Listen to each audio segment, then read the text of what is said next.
No apes are living in North America. But why is this? Did they once roam there? And if so, what happened to them? Firstly, what are apes? Apes are a higher group of primates. They belong to the superfamily Hominidae, which splits into the lesser apes and the great apes. This split occurred around 20 million years ago. 20 species of gibbon belong to the lesser apes, and the great apes include orangutans, gorillas, bonobos, chimpanzees, and, of course, humans. Some use the term monkey and ape interchangeably, but scientifically, this is incorrect. Apes do not have tails, whereas monkeys do. Also, apes are considered more intelligent than monkeys, who have more primitive brains. Apes are generally larger than monkeys, and although most can live in the trees, many spend a lot of their time on the ground. Apes are native to sub-Saharan Africa and Southeast Asia. They once lived in Europe too, but none have ever lived in the Americas. If we travel back roughly 55 million years ago, then we can see the evidence of the first primate-like animals in North Africa. At the time of the first true primates emerging on the global stage, Africa and South America had drifted apart. The separation of these two continents occurred around 120 million years ago. So, the split of these two landmasses happened tens of millions of years before primates even existed. Although there are no non-human apes in North, Central, and South America, there is a variety of primate species inhabiting South and Central America. Primates include monkeys, as well as prosimians such as lemurs and lorises.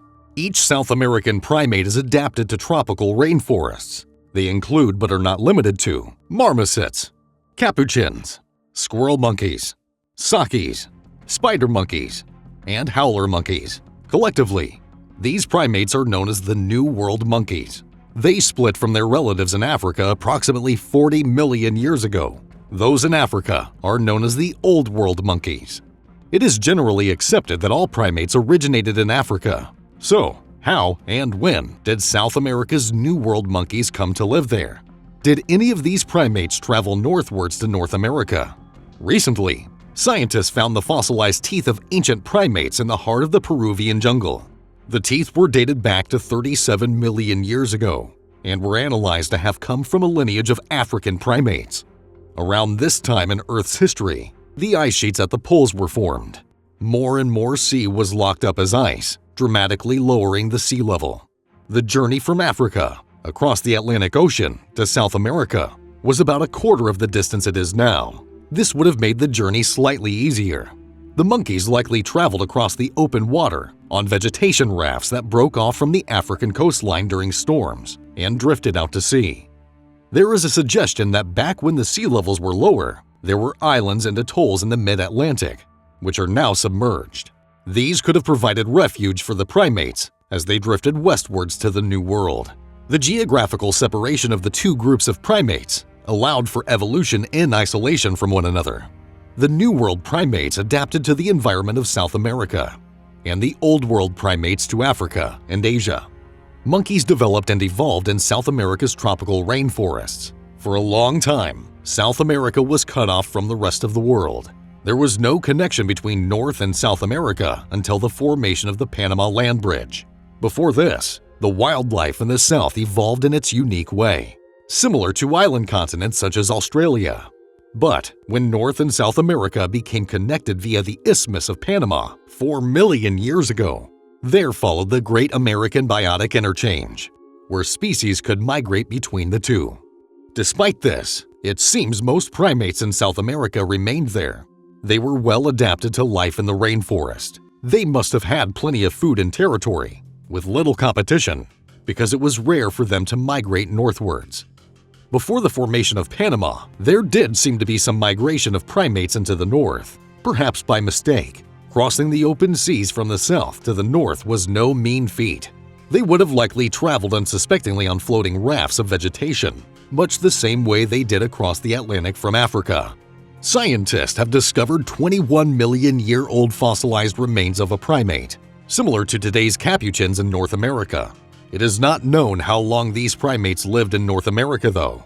Likely, they may not have survived long, with few fossils found in Central and North America. It seems that the majority of New World monkeys didn't spread northwards due to the boundary of their rainforest habitat. This constrained them largely to South America and parts of Central America. Even today, they do not inhabit North America. So, we know apes never evolved in the Americas. But what do we know about their evolutionary history? There is always some debate about where apes evolved, but using a combination of molecular, fossil, and biogeographical analysis, scientists believe that the Old World primates, including the lineage that went on to become today's great apes and humans, dispersed from Africa into Europe and Asia 20 million years ago. They then migrated back to Africa 10 million years ago. Although it is generally accepted that apes originated in Africa, if you travel far enough back in time, to around 40 million years during the Eocene, they had a common ancestor in Asia. This was long before apes and monkeys existed, but it was called Afrasiadigitidae. It was a tiny early primate approximately 100 grams, or 3.5 ounces in weight.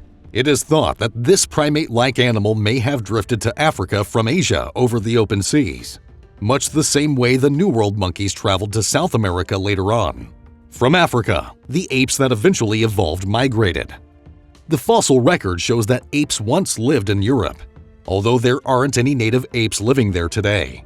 They seem to have evolved in Europe, having migrated from Africa, before returning to Africa. At the time, Europe offered subtropical forests, the right climate, and plentiful food. Apes likely left Europe and returned to Africa during the late Miocene. At this time, Europe's climate changed dramatically. The rise of the Himalayas in Asia resulted in a much cooler and drier European continent, and subtropical forests gave way to deciduous woodland. The only way for apes to survive was to head south, back to Africa. But there is so much more to our ancestor story.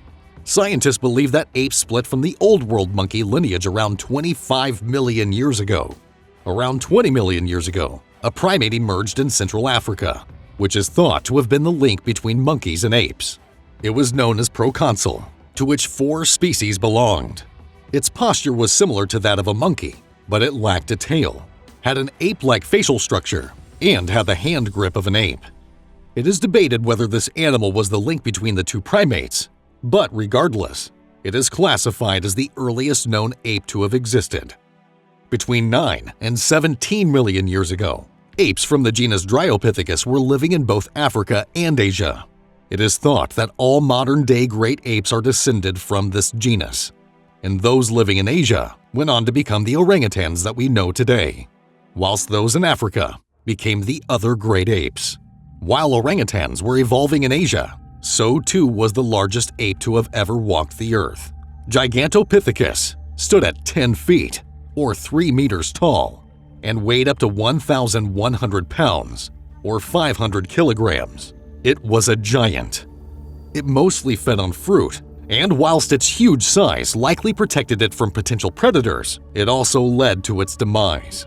As the Earth's climate changed, and the rainforest gave way to savannas, the huge volumes of fruit required for such an animal to survive dried up. They were less able to adapt their diets to take in the roots and shoots of a changing landscape. Furthermore, larger animals tend to have fewer offspring, and so their population size was relatively small compared to smaller primates. Extinction rates increased as body size increases. This is why their relatives, the orangutans, managed to survive while they didn't.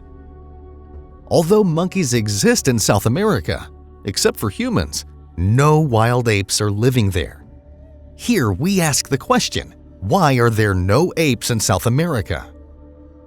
The answer to this question seems to be a combination of factors. Mostly, the geographical barriers between where apes originated from and the South American continent, the timing of ape evolution, and possibly the lack of the same evolutionary pressures on primates in South America. Apes are a group of primates that also includes groups such as monkeys, lemurs, and tarsiers, as well as others. The very earliest primates can be traced back to more than 60 million years ago, and whilst humans and other great apes are thought to have evolved in Africa, the original primates were thought to have first emerged elsewhere, likely in Asia. These could be considered proto-primates, but they gave rise to the primates we know today, A tropical population that survived the challenges of time gave rise to all living species: the lemurs of Madagascar, lorises of Southeast Asia, bush babies of Africa, South America's New World monkeys, and the Old World monkeys, including the apes, and indeed, humans. Despite the earliest primates being widespread across the globe, much of the evolution later on in their history occurred in Africa. The apes split from the New World monkeys 40 to 44 million years ago on the African continent. At this time, the Atlantic Ocean was much narrower than it is today. The African and South American continents were much closer together, as they hadn't settled into their current-day positions yet. During powerful storms, huge islands of vegetation broke off from mainland Africa and drifted into the open ocean. Back then, the Panama Land Bridge did not exist, as sea levels were higher. Without the bridge, unlike today, the ocean currents favored a westward direction, carrying the vast vegetation islands from Africa towards South America. It is believed that these islands carried some monkeys across the water to South America, and it was these primates that became known as the New World monkeys. This process didn't happen overnight. There were thought to have been several intermediary islands along the way, which are now submerged beneath the Atlantic. These provided refuge for the animals as they made their incredible journey. Not only that, but fossil evidence suggests that there were at least 2, possibly 3 dispersal events from Africa to South America, each time bringing with them new primates. Many dismiss the floating vegetation theory, as it seems largely implausible. Others suggest that there was a giant land bridge between the 2 continents that the animals crossed, or that the primates crossed into South America long before the fossil record suggested, and during the time when the 2 continents were still connected. However, more recently, the idea of migrating on floating vegetation is more widely accepted and is thought far more common than once supposed. Although these events are incredibly rare, given huge periods, such freak events did happen, and they inevitably influenced evolution. But the New World monkeys weren't the only species to make the extraordinary journey. Caviomorpha rodents also crossed over to South America, giving rise to South America's unique capybara, chinchillas, coipu, and many others. By the time apes were evolving and spreading throughout Africa, the South American continent had drifted further away, making any transatlantic journey now impossible. So, the geographical barrier of an entire ocean stopped apes from making it to South America, whilst their earlier relatives, the New World monkeys, had already made it. Although the African apes didn't make it westwards into South America, they still managed to spread far and wide. Today, orangutans are the only great apes to live outside Africa. They live thousands of miles away in Southeast Asia. But how did they get there? Did they travel across open water on vegetation platforms, much like South America's New World monkeys did? Scientists don't think so. It's more likely that several of their ancestors evolved and migrated across Eurasia, eventually resulting in the orangutans found today in Borneo and Sumatra. To understand where a species originated from, scientists often rely on fossil evidence to fill in the missing gaps. But for orangutans, this evidence is few and far between. The habitat in which they lived, and still live, is not conducive to fossil preservation. The acidic soils of the rainforest tend to erode bones rather than preserve them. Therefore, the evolutionary history and paleoecology of orangutans is poorly understood. However, fossilized remains of another great ape, thought to be a direct ancestor of the orangutan, have revealed a wide geographical distribution. This great ape was called Civipithecus and was known to have inhabited India and Pakistan and existed as far west as Greece and as far east as China. It appears that this was the missing link between apes in Africa and those in Southeast Asia. Orangutans evolved from Civipithecus, and its ancestors migrated to Asia. Orangutans who made it to the islands of Southeast Asia, where land bridges were once present, became isolated when sea levels rose. Whilst habitat destruction caused their mainland counterparts to become extinct in Asia, their isolation on the islands saved them from the same fate. There is a phenomenon called convergent evolution, whereby completely unrelated species evolved and developed similar characteristics. This is typically to solve a similar problem. Some wonder why primates in South America never evolved into apes, when those in Africa did. But this is a flawed question, as it is not scientifically possible for the monkeys that made it across the Atlantic to evolve into something like a chimpanzee. They had already split from the lineage that became great apes in Africa. However, they did go on to evolve into the array of different primates found on the South American continent today. The habitat and climate of South America is different from that of Africa. The primates that arrived on the continent adapted to the tropical rainforests and learned to evade the predators by staying high up in the trees. They weren't subjected to the same kinds of pressures as their relatives in Africa simply due to the difference in location. The great apes of Africa are mostly ground-dwelling, only venturing into the trees to sleep in their nests at night. They are generally large, with the eastern gorilla weighing up to 200 kilograms and 330 pounds. In comparison, the South American primates live amongst the branches, and the largest species is the woolly spider monkey, rarely exceeding 11 kilograms or 24 pounds. It seems the monkeys that arrived in South America found their ideal niche. They adapted well to the climate and habitat there. With no ecological pressures to evolve into entirely different primate forms, there was no reason to do so.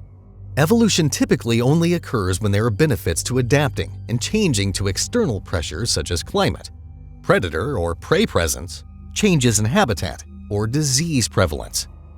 Although the New World monkeys have evolved into a staggering 156 extant species, they all have similar features to one another. Just a few of the different species include the likes of sakis, howlers, spiders, woolly and squirrel monkeys, capuchins, marmosets, and tamarins. They all have the characteristic of a prehensile tail. Some have the ability to hold their entire body weight by their tails whilst foraging in the branches, whilst others use it more as an extra limb for balance in the trees. Unlike the Old World monkeys, most of those in South America do not have opposable thumbs. And unlike most of the apes, except for the orangutan, the New World monkeys are mainly arboreal. They spend most of their lives in the tree canopy. Of all the apes to be able to survive in South America, the gibbon is the most likely. They are found throughout subtropical and tropical rainforests, from eastern Bangladesh to northeast India to southern China and Indonesia, including the islands of Sumatra, Borneo, and Java. They are the fastest of all the tree-dwelling, non-flying mammals, swinging through the branches using their flexible ball and socket wrist joints. On the ground, they walk on two legs, having an Achilles tendon most like humans, but they would lack the evolutionary history that has made the New World monkeys so well adapted to the South American continent. It is unlikely any great migrations of species will occur in this day and age. Physical barriers, largely imposed by humans such as cities, highways, and habitat destruction makes such a journey less possible. However, there have been recent recordings of the North American coyote venturing into the very northern tip of South America, and the crab-eating fox from South America migrating into Panama and perhaps beyond. Whilst humans live throughout Europe, the other great apes do not. But why is this? Here, we take a look. Firstly, if we look back at the evolution of the great apes, we can begin to understand where they came from and which parts of the world they once inhabited. 22 million years ago, during the early Miocene, tree-adapted primates were widespread across East Africa. They were the ancestors of today's great apes, but at this time, there was no evidence of them further north than Africa during that period. Fast forward to the Middle Miocene, and scientists have found fossils from non-monkey primates in the Mediterranean basin, and therefore Europe. This uncovered the path that our earliest ancestors may have taken. It is understood that these primates radiated from Africa around 12 million years ago. Fossils were from potential ancestors of the great apes, known as Pierolopithecus, Hispanopithecus, and Dryopithecus. The climate north of the African continent was warmer and more humid back then, providing a suitable climate for our earliest ancestors. As well as this, the Mediterranean Sea contracted several times, allowing animals like the great apes to migrate into Europe from Africa. Their fossils have been found in France, Spain, and Austria. So, if extinct ancestral great apes did once live further north, what happened to them, and why don't they live in Europe nowadays? The reason appears to be largely to do with climate and the subsequent change in habitat and diet across Europe. Following the Miocene, the climate of the Pliocene became cooler and drier as well as more seasonal. These conditions weren't favorable for the great apes and their specialized diets, so they became few and far between. To try and understand why the great apes didn't survive in Europe, scientists had to understand the niches that they inhabited. They were able to do this by identifying what food some of the prehistoric apes in Europe ate, by studying the dental wear and tear on their fossilized teeth. While Pierolopithecus ate hard foods such as tree nuts or seeds, Hispanopithecus preferred softer fruits. These differences between diets depended on the geographical location of each of the great apes, and it meant that the different species developed behavior to take advantage of these varying food sources. Species of apes from the Catalan region fed mainly on trees, similar to today's orangutans, and species from Eastern Europe spent more time foraging on the floor. This reduced competition between the great apes, which, when the climate was stable, benefited them and allowed each to thrive in their own habitat. Each was adapted to its own specific niche and was able to take advantage of the food on offer. Whilst the specialized diets of the great apes were once a contributing factor to their success, when the climate changed and seasons were more prominent, this spelled disaster.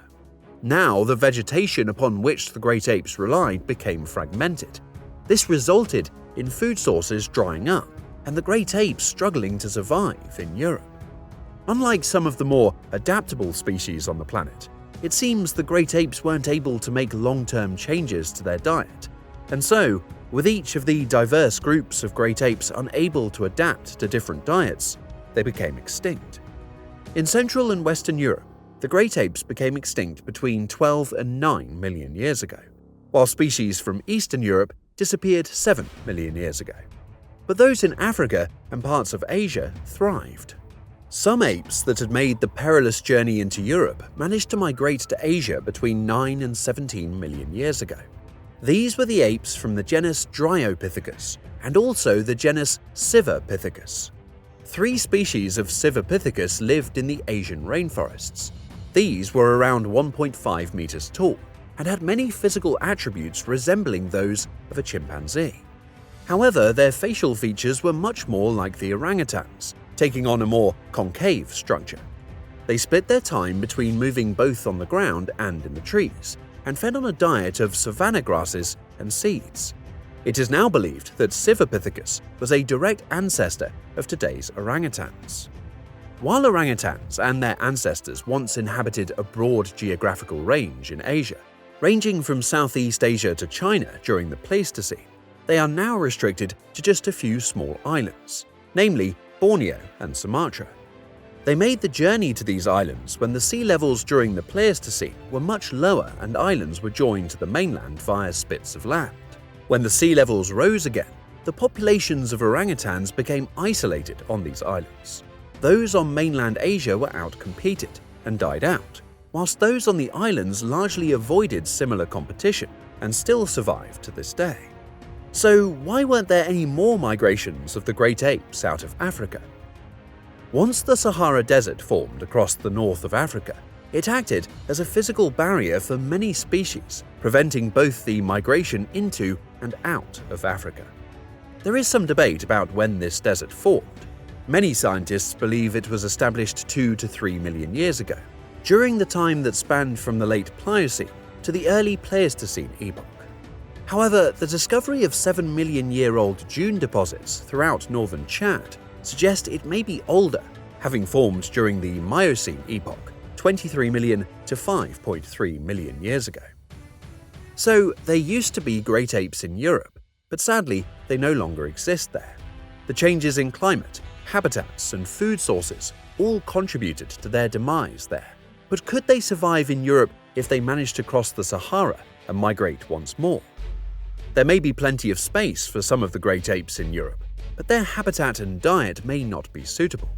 86% of Africa's mountain gorilla's diet is made up of 142 plant species. They eat leaves, shoots, and stems off plants. 7% of their diet is composed of edible roots, 3% flowers, and 2% fruits, whilst occasionally eating insects. They survive in high mountainous regions amongst lush vegetation, most of which is not found in Europe. However, species like the chimpanzee, which have a much more diverse and varied diet, could perhaps survive in some of the wild areas of Europe. With climate change and a potentially warmer environment in more northerly regions, we may begin to see some animals that are typically found closer to the equator in places like Europe. As it is, Barbary macaques, also known as Barbary apes, are the only species of primate found in Europe. Although these Old World monkeys mostly inhabit Algeria, Tunisia, and Morocco in northern Africa, they are also found on Europe's Iberian Peninsula in Gibraltar. With sea levels set to rise with climate warming, it is unlikely that the Mediterranean will contract as it did before, allowing the movement of animals from Africa to Europe. Furthermore, it is also unlikely that migrations of this magnitude would be possible in today's industrial world, where man has impacted so much of the natural landscape. However, in other parts of the world, migrations like this are taking place. Most notably, the North American coyote is on the brink of crossing the Darien Gap into South America, and their Southern American counterpart, the crab-eating fox, is heading northwards into Central and Northern America. Could we soon see some North African species making their way into Europe as the climate begins to shift and change as it has done so many times over the Earth's history? That's all for today. If you enjoyed this video, don't forget to like, subscribe, and share it with your friends. You can also leave a comment with what you would like to see in the following videos. Thanks for watching, and see you next time.